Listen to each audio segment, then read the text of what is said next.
Hi guys, so I know it's been a super long time since I've really posted any YouTube videos, anything on Instagram, and it's because I'm in law school, and if you know anything about law school, you have literally no time. All you do is eat, sleep, and breathe law school. You go to the library, you go home, and you repeat. That is it.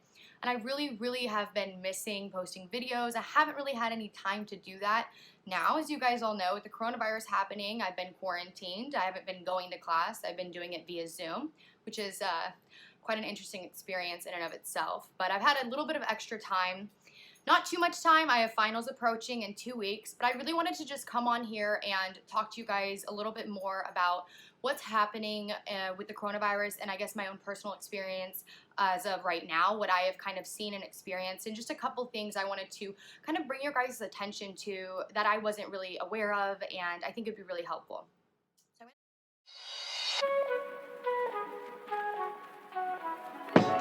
So the whole reason I'm even posting this video is because of this experience I had this morning. So I decided to go for a run, and it was kind of like a run. I wanted to exercise. As you guys know, all the gyms are closed, slash I really wanted to get coffee, and like nothing's been open. So I go for a run and I stumble upon a Starbucks, but the only way you can get anything is via mobile order because they're trying to prevent contact between their employees and you to prevent the spread. In addition to that, they actually are closed. The whole entire area where people would go in and study or work is just completely closed. So you can pretty much go up to the window and have a mobile order and they will just hand you your food. So as I was walking up to the Starbucks, I noticed right outside of it was a group of homeless people. And they're sitting there and they've all got signs, and it's just, you know, one after another, I'm hungry, can you get me food? And then this one guy's sign really kind of struck me, and it drew my attention. Basically explained on his sign that because the fast food joints are all closing their doors except for drive-thrus and takeout, a lot of homeless people who rely on that for their meals because it's cheap, it's quick, and it's something they can get. They don't have the facility to buy stuff at the store and then go home and cook it. They have no home, they have no car, they can't go through the drive-thru. And it basically explained that these fast food joints closing right now has really harmed him because he can't get any food. He has no ability to, you know, like I said, go through those drive-thrus. He can't cook stuff at home, and he doesn't have a cell phone, so he can't do a mobile order. And I was like, oh my goodness, here I am, you know, woe is me. So, you know, mad about my daily routine that had gotten messed up. And I wasn't even thinking about the people that are less fortunate, that their whole lives have been flipped upside down. People who have been sick, been affected by this, and then just, you know, homeless people. I think sometimes we get so caught up in what's going on in our own lives, our own proximate lives, that we forget about those a lot less fortunate than us. And so what I did was I went in. Well, I didn't go inside. I took my phone and I did my mobile order and I got them some food, you know, and they were so grateful. And I wanted to kind of just let you guys know that this is happening right now. And if you live in a big city, you know that there are so many homeless people, and we're not thinking about them because we're quarantined. We're at home. We're just in our own little bubble, and we get caught up in our own little bubble, and we're just stuck in that. And we stop thinking about the people that really do need our help in this trying time. And I know what you guys are probably thinking, that, okay, quarantine, we need to prevent contact from person to person. And that was obviously in my mind when I was walking up to homeless people handing them food. And what I did was I just politely asked them, I said, would you mind if I just set this food next to you? And it prevented that any type of contact, you know. I didn't shake their hand, I didn't hug them, you know. Obviously, I don't know if I'm a carrier, I don't know if they're a carrier, and the government has been very clear that we need 6 feet apart, we need, you know, social distancing. But regardless of that, social distancing, I knew that I could give them food and I could facilitate, you know, some type of help to them without, you know, putting myself at risk. And I just wanted to encourage some of you guys, if you're watching this, I know a lot of you guys are staying home, but if you aren't staying home and you happen to be out and you happen to be getting fast food or something and you see a homeless person, just know that they're struggling so much right now. And obviously, if you have the financial means to, I would encourage you to maybe buy them a meal. And, you know, just reiterate what I did was I would like to just set the food right here, you know. I don't want to hand it to you. And I know that this can be a little bit of a new situation situation for a lot of people who haven't been around homeless people. I think it's a little intimidating because sometimes you might not assess the situation quite right. Some homeless people obviously have drug problems and mental illnesses that can kind of prevent you from helping them, and that's okay. Do not put yourself at risk.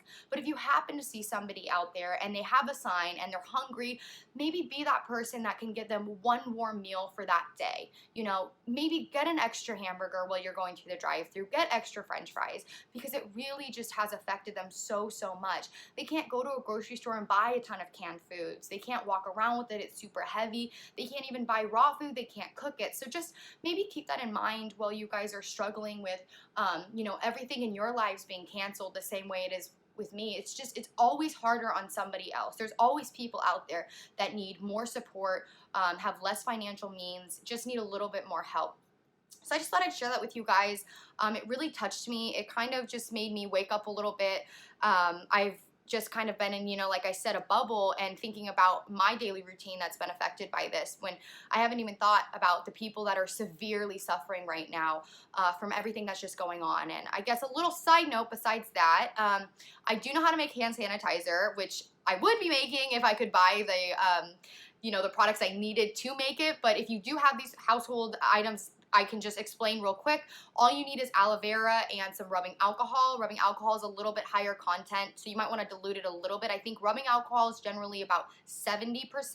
You need it to be about 60 for it to be effective, but not lower than 60, because then obviously the alcohol is not strong enough to kill the virus. So rubbing alcohol, a little bit of aloe vera, and a tiny bit of water to dilute it so that you don't totally destroy and or dry out your hands. So if you do have those things at home, go ahead, make your own hand sanitizer. That'd be awesome.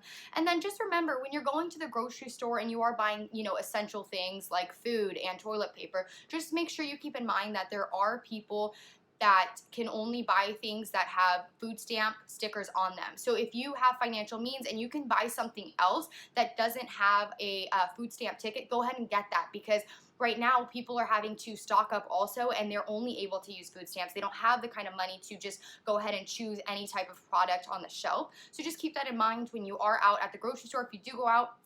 Also, one last little thing. Obviously, you guys know the economy is struggling so hard right now. Local businesses, they can't afford to be closed. Most of them can't afford to be closed for more than a week and a half, 2 weeks. So if you do have the ability to, try to maybe order online a takeout from your favorite restaurant if they are offering takeout. And I know you're probably like, oh my goodness, I don't want any contaminants coming into my house. But what you can do is ask them to double bag it. And when it gets to your house, go ahead and just take out the second bag and throw the other one away. And then just wash your hands. Obviously, all the food is packaged. It's all sealed. And at restaurants, they're required to follow the laws, you know, the food handling laws. So they're going to be wearing gloves. It's going to be very cleanly. But if you can and you have the financial means to, just go ahead and order something from a local restaurant. Obviously not the big chains. They're going to be okay. They've got stocks. They've got everything, billions of dollars. They've got, you know, property, you name it. They're fine.